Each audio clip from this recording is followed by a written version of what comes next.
Toxin की मात्रा तय मानकों से ज्यादा पाई गई है।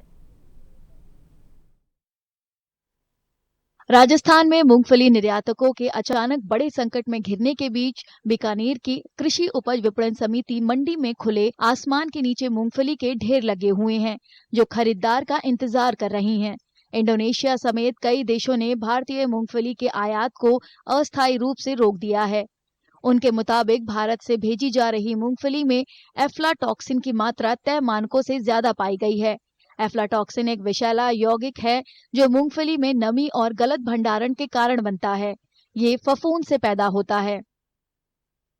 एफ्लाटॉक्सिन एक तरह से फंगस है ये, और ये मूंगफली के अंदर जिसको होलो हार्ट भी कहते हैं और लोकल लैंग्वेज में इसको टिक्की कहते हैं।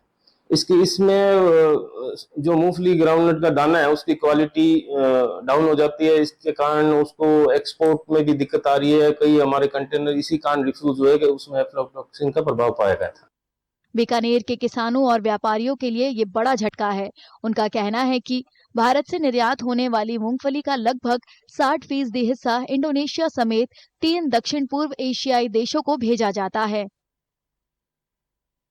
ओवरऑल इंडियन पर्सपेक्टिव से और राजस्थान के पर्सपेक्टिव से एक्सपोर्ट को डेफिनेटली इंडोनेशिया या बाकी कंट्रीज में, अगर कोई 1-2 कंट्रीज है जिन्होंने भी सप्रेस किया है, इससे नुकसान होगा। भारत ओवरऑल मूंगफली दाना एक्सपोर्ट में इंडोनेशिया, वियतनाम और फिलीपींस, ये तीनों 60% कंट्रीब्यूट करते हैं और बाकी 40% जो है रेस्ट ऑफ द वर्ल्ड जाता है, जिसके अंदर में Russia, Europe, non European countries शामिल है। अकेले बीकानेर संभाग में ही राजस्थान में उगाई जाने वाली मूंगफली के 2/3 हिस्से की पैदावार होती है। निर्यातकों का कहना है कि निर्यात न होने से आपूर्ति ज्यादा हो जाएगी और कीमतों में गिरावट आएगी। भारत से इंडोनेशिया को हर साल 2.25 लाख टन मूंगफली जाती है, जिसका बड़ा हिस्सा बीकानेर जिले से निर्यात होता है। व्यापारी भंडारण सुविधाओं को बेहतर बनाने की मांग कर रही हैं।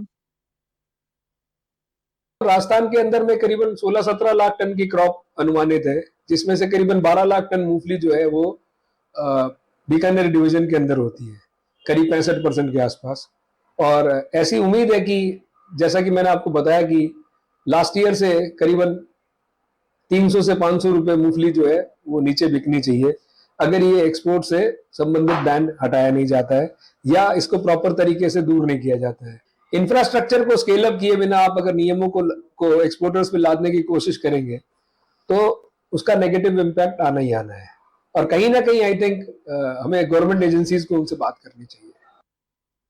कृषि विभाग का कहना है कि वो किसानों और व्यापारियों को एफ्लाटॉक्सिन से निपटने के तरीके की जानकारी देने की कोशिश कर रहा है।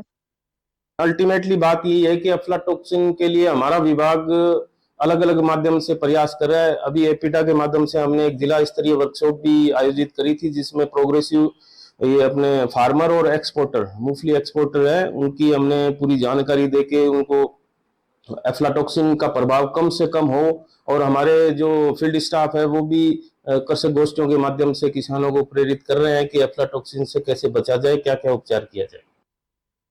निर्यातक अब सरकार से गुजारिश कर रही हैं कि वो इस मुद्दे को दक्षिण पूर्व एशियाई देशों के सामने उठाए और उन्हें भरोसा दिलाए कि मूंगफली की ज्यादातर फसल की गुणवत्ता चिंता की बात नहीं है, ताकि अस्थायी आयात प्रतिबंध हटाया जा सके। अगर ये अस्थायी रोक जारी रहती है तो राजस्थान के मूंगफली उत्पादक किसानों और व्यापारियों को इस साल भारी नुकसान उठाना पड़ सकता है।